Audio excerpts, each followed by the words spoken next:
Hello అండి అందరికీ.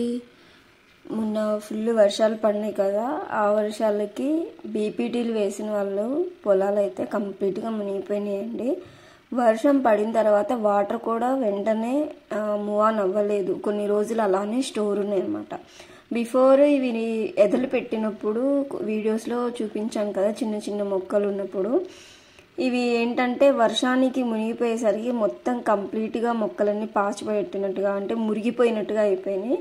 డౌన్లో ఉన్నవైతే మొత్తానికి మొక్కలు ఇంకా లైట్ బ్రౌన్ కలర్లో అలా వచ్చేసినాయి అనమాట.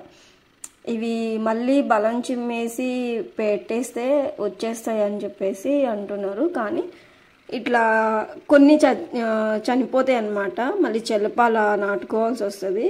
కొంచెం ఒక మాదిరిగా వర్షం నీళ్ళు నిలిచిన వాటికి అక్కడక్కడ పోయింది, వాటికైతే మళ్ళీ వాళ్ళు అది చెలపలాగా అంటే మళ్ళీ కొన్ని మొక్కలు అక్కడక్కడ వేసుకోవాలి.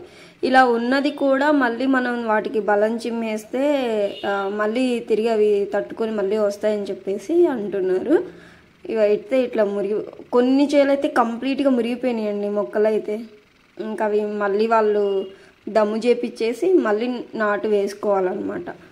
ఏమైతే డౌన్లో ఉన్నాయి, ఒక సైడ్ అయితే కంప్లీట్గా రోడ్డుకి రెండు వైపులా ఉన్నాయి, ఒక సైడ్ అయితే డౌన్లో ఉన్నవన్నీ కంప్లీట్గా మునిగిపోయి ఇట్లా అయిపోయినాయి. అక్కడ కొంచెం దూరంగా ఉన్నాయేమో కొంచెం ముందు నాటినవి ఉంటాయి కదా, కొంచెం హైట్ పెరిగినాయి, ఓకే కొంచెం పర్వాలేదు.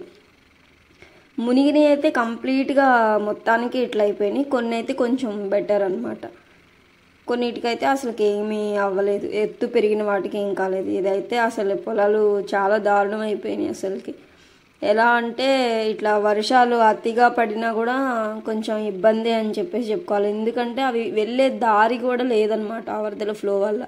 అవి అలా ఇక్కడైతే కొన్ని చూడండి, ఇక్కడ చేలు కొంచెం పర్లేదు, ఇవి పల్చగా ఉంది, ఇది అక్కడక్కడ పోయిద్ది అనమాట. మళ్ళీ మనం వేసుకోవాలి, ఇంకా తప్పదనమాట.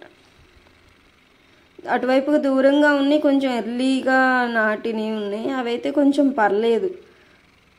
మరీ సైడ్కి ఉన్నాయి ఏమైతే ఉన్నాయో అవి బాగా దెబ్బతినేసినాయండి. ఇంకా పండిన వరకే మనది అని అనుకోవాలి, ఇలానే ఉంటాయి ఇంకా రైతులు బాధలు అన్నట్టు. కాలువలకి ఫ్లో ఒకవేళ అంత వర్షం పడినా